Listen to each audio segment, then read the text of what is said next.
Жалпы өрістік транзистор дегеніміз не дегенге келетін болсақ, өрістік транзистор 3 электроды бар жартылай өткізгіш аспап болып табылады.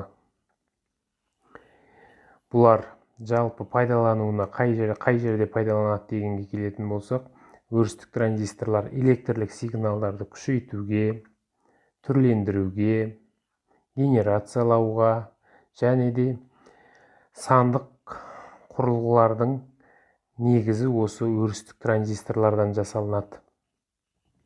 Біз өткен сабағымызда биполярлы транзистор дегенді қарастырдық. Жалпы өрістік транзистор екеуінің айырмашылығын қарастырып көрейік. Жалпы өрістік транзистор дегеніміз бұл электр өрісі арқылы басқарылатындықтан, яғни өрістік транзистор деп аталынады.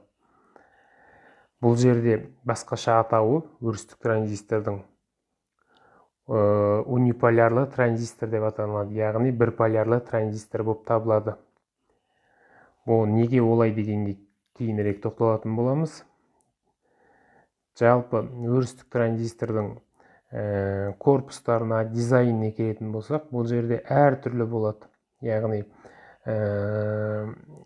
микросхема түрінде де берілуі мүмкін, бірнеше транзистордың жиынтығы ретінде, немесе өзі бөлек транзистор ретінде де берілуі мүмкін.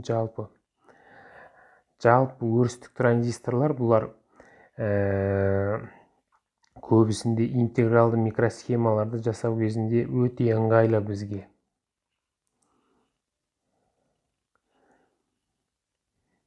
Жалпы өрістік транзистордың негізгі артықшылықтарына келетін болсақ, жоғары кіріс кедергісі, яғни өрістік транзистордың кіріс кедергісі өте жоғары және шығыс кедергісі өте аз. Сосын кейін бұл аз қуатты тұтынады өрістік транзисторлар. Сосын кейін өрістік транзисторлы схемада, өрістік транзисторлар әртүрлі помехаларға төзімді болып келеді бұл жерде. Сосын кейін өрістік транзисторлар жұмыс істеген кезде өрістік транзисторлардан жасалынған схемалар бұл жерде, яғни шумдар аз болады. Өйткені бұл жерде ток 2 пн переход арқылы өтпейді, тек бір канал арқылы өтетіндіктен бұл жерде шумның да аз болуы бар. Сосын кейін бұлардың тағы да бір артықшылықтары өте аз, өте кішкентай көлемде жасауға болады бұларды. Өте аз орын алуға болады. Бұл дегеніміз қазіргі замандағы интегралды микросхемаларды жасау кезінде өте таптырмайтын бөлшек болып табылады. Сосын кейін келесісі өрістік транзистордың ток бойынша күшейтуі биполярлы транзисторға қарағанда өте жоғары. Енді жалпы өрістік транзисторларды бұлар өзінің ішінен бөлінеді. Яғни ПН өткел арқылы басқарылатын өрістік транзисторлар дейді, және затпорға оқшауланған өрістік транзистор болып екіге бөлінеді екен негізінен. ПН өткел арқылы басқарылатын өрістік транзисторлар бұлар N каналды және P каналды болып өздерінің ішінде бөлінеді. Ал енді затпоры оқшауланған өрістік транзисторлар бұлар, яғни арнасы бар өрістік транзистор дейді, яғни стройным каналым дейді, екіншісі индукциялы арнасы бар өрістік транзистор болып бөлінеді. Бұлар өз ішінен тоже P каналды және N каналды болып бөлінеді екен негізінен. Жалпы енді біз қарастыратын болсақ, P-ін өткелмен басқарылатын өрістік транзисторларды қарайтын болсақ, бұл жерде, яғни мына жерде сіздерде сол жағында жалпы өрістік транзистордың құрылымы көрсетілген, ал оң жағында шартты белгіленуі.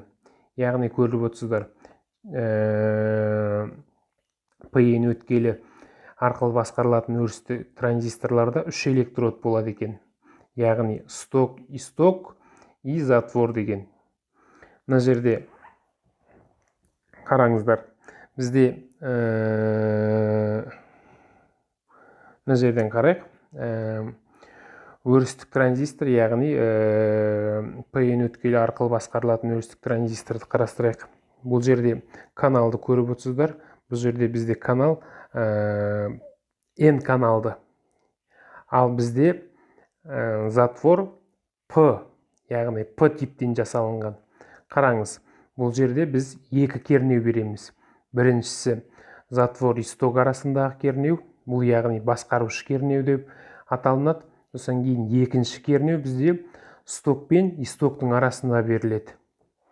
Енді қараңыздар, мына жерде исток пен стоктың арасында бізде өткенде өттік, біз жаңа PN өткелдері, диодтар туралы өткен кезде PN өткелінің тіке қосылуы және кері қосылуы дедік.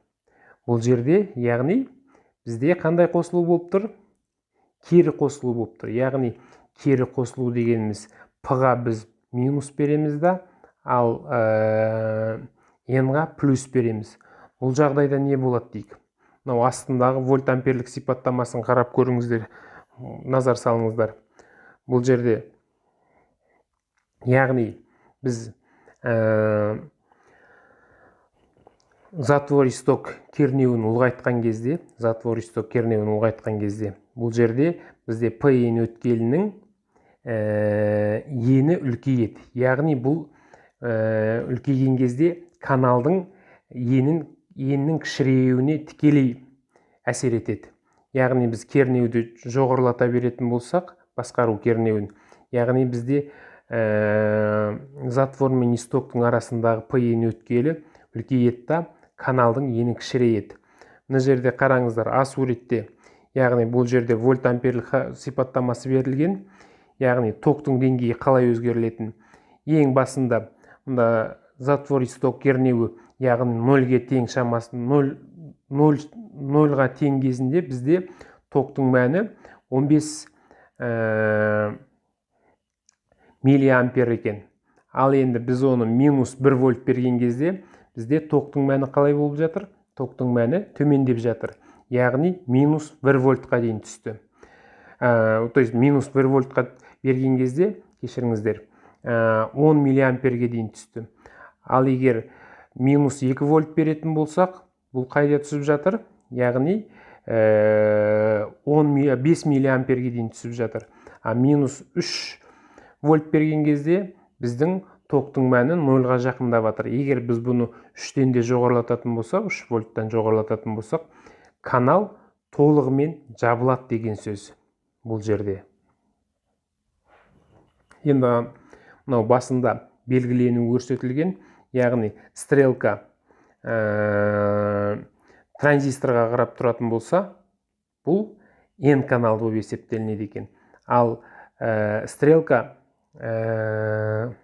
транзистордан шығып тұрған болатын болса, бұл дегеніміз, яғни біздің P каналды болып есептелінеді екен. Бір. Екінші, бұл жерде биполярны транзистор мен өрістік транзисторды тағы да салыстырайық. Өрістік транзистор біз басқару үшін, бұл жерде өрістік транзисторды басқару үшін біз базаға берілген токтың күші арқылы басқарылатынбыз. Ал бұл жерде біз кернеу арқылы басқарыламыз. Тағы да қайталап айтам. Сондықтан бұл өрістік транзистор болып саналынады екен. Енді бұл жерде затвор дегенді біз база ретінде қарастырсақ болады.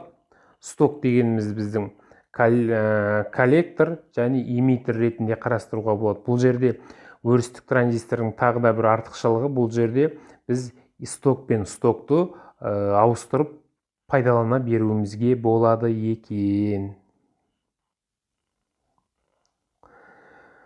Қорытындылай келгенде сабағымызды, балалар, өрістік транзистор дегеніміз не және ол қандай мақсаттарда қолданылады дейді.